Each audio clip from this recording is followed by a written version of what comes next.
Bloody animal! The old man spat through his musky beard.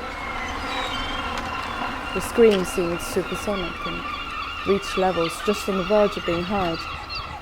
It tore through the brain, like the plough on fields after harvest.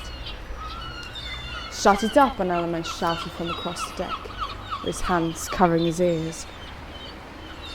I knew he was talking to me, but I couldn't move. Maybe they had been right in accusing me of being too young to understand. She did not look like an animal to me. I bent down and removed the thick net from her wet-scaled body, and she quieted down immediately. In the vacuum of her voice, the only thing that could be heard was the waves against a large trawler and the distinct rhythm in which she forcibly pulled air into her lungs.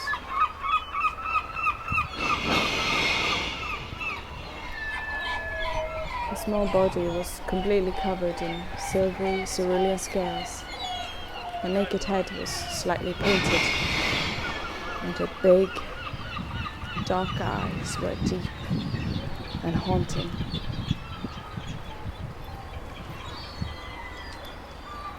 One of the fishermen went up behind her, and she made a sound that resembled a whimper and tried to pull herself away.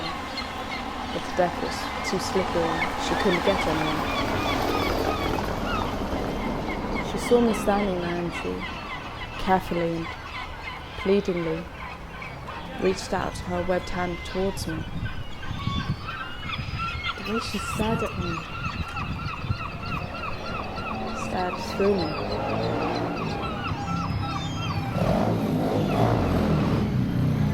Blood splashed across my face, and I jumped back in terror as the fishing spear went straight through her chest.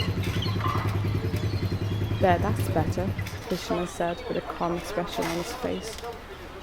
"How could you?" I stammered. It was about to kill you, lad. I just saved your life." "She wasn't about to kill me," I shouted and ran after him as some of the others dragged her body into the hold where the fish were held. "Couldn't you see she was pleading for her life?" He shrugged. "All animals do that, but people still want to eat them." I stared after him in shock. But she wasn't an animal. The man gave up a deep sigh but did not stop. "You could go join Peter in your own time, kid. Right now, we've got more fish to catch."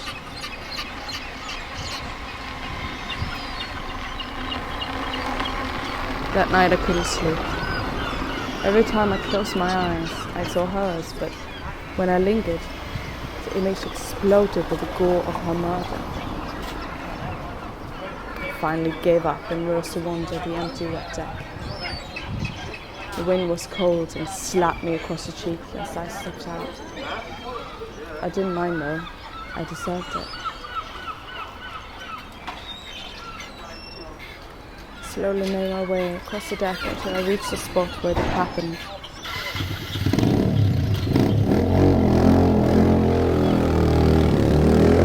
The blood had already been thoroughly removed by diligent hands, but in my mind's eye I could still see her lying there. I frustratingly argued with myself over what I could have done differently. I suddenly stopped, as I heard something rising out of the sea in the wind. It sounded like a song. A sad, slow, beautiful song that was barely loud enough to hear, but strong enough to hold my heart. I went over to the railing, and in the waters below, I saw her. She was alive. I didn't think, I just acted, and the next thing I knew, I was in the freezing waters with her. The waves were constantly attacking me and kept me from seeing her, so I took a big gulp of air and dove down. She was there, waiting for me, gleaming in the soft moonlight.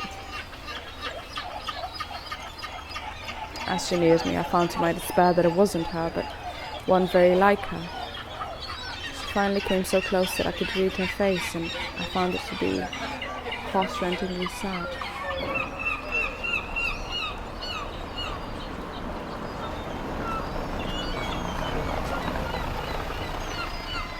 Her hand went up to my cheek and she seemed to try to ask me something. Finally, she opened her mouth, and even though the sound was unrecognizable, she seemed to say but one word.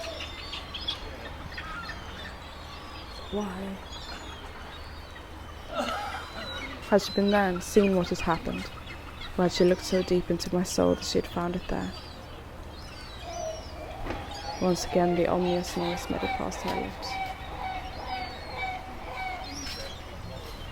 Why?